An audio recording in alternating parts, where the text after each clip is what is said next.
सध्या बजेट महाराष्ट्राचं जे बजेट मांडलं जाणार आहे, तर या बजेटमध्ये शेतकऱ्यांसाठी सरकारने कांद्यासाठी एक कांदा महामंडळ बनवणं गरजेचं आहे. याचं कारण असं आहे, की आमच्या कांदा उत्पादक संघटनेचे अध्यक्ष भारतजी दिघोळे यांनी लासलगावला आम्ही आंदोलन केलं होतं 3 वर्षापूर्वी. तिथं आम्ही मागणी केली होती, की शेतकऱ्यांसाठी एक कांदा मंडळ पाहिजे, जेणेकरून त्याच्यावर विशिष्ट विचार करून शेतकऱ्याचं हित जोपासलं जाईल.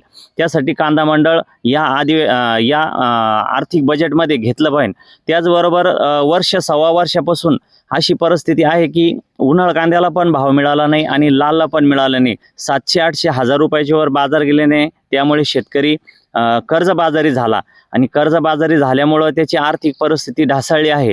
तर या बजेटमध्ये सरकारने प्रति क्विंटल कांद्याला 1,500 रुपये अनुदान जाहीर करावं, जेणेकरून शेतकऱ्याला थोडाफार दिलासा भेटेल. नाहीतर परिस्थिती फार गंभीर झालेली आहे शेतकऱ्याची. त्यामुळे शासनानं या बजेटमध्ये आर्थिक पुरवठा हा शेतीवर भर देऊन केला पाहिजे, जेणेकरून शेतकरी हा जगला पाहिजे.